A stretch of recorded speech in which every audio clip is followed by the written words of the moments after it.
Challenge করছি, মানুষের মধ্যে থেকে যে কোনো লোক মাত্র একটা নীতি খুঁজে বের করেন পবিত্র কোরআন থেকে অথবা সহিহ হাদিস থেকে, যেটা সামগ্রিকভাবে মানবতার বিরুদ্ধে। মনে করেন আপনি পরীক্ষা করে দেখবেন একটা গাড়ি কতখানি ভালো, আর মার্কেটের লেটেস্ট গাড়িটা মার্সিডিজ 600 ACL মার্কেটে নতুন এসেছে। একজন লোক যে গাড়ি চালাতে জানে না, সে স্টিয়ারিং হুইলের পেছনে বসলো, তারপর গাড়ি নিয়ে অ্যাক্সিডেন্ট করলো। আপনারা কাকে দোষ দেবেন? গাড়িকে না ড্রাইভারকে? কাকে দোষ দেবেন? গাড়িকে না ড্রাইভারকে? আপনারা ড্রাইভারকে দোষ দেবেন। যদি কেউ গাড়ি চালাতে না জানে আর সেটা নিয়ে অ্যাক্সিডেন্ট করে, আপনারা গাড়িকে দোষ দেবেন না।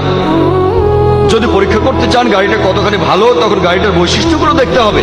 এর পিকআপ কত, নিরাপত্তা ব্যবস্থাগুলো কেমন, গাড়িটার স্পিড কত, গিয়ারের অবস্থা কি, তারপরে বলতে পারবেন গাড়িটা কতখানি ভালো।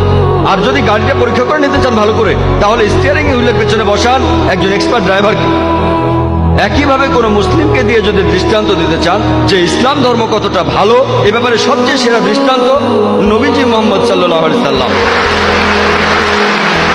আমার দিকে তাকিয়ে আপনারা ইসলাম ধর্মকে বিচার করবেন না, অন্য কোন মুসলিম অথবা মুসলিম সমাজের কাজগুলোকে দেখবেন না। এখানে দেখবেন এক্সপার্ট কোন ড্রাইভারকে বা মানুষকে, যিনি ইসলাম ধর্মের নিয়মগুলো জানেন পুরোপুরি। তিনি হলেন সর্বশেষ চূড়ান্ত নবী মুহাম্মদ সাল্লাল্লাহু আলাইহি সাল্লাম।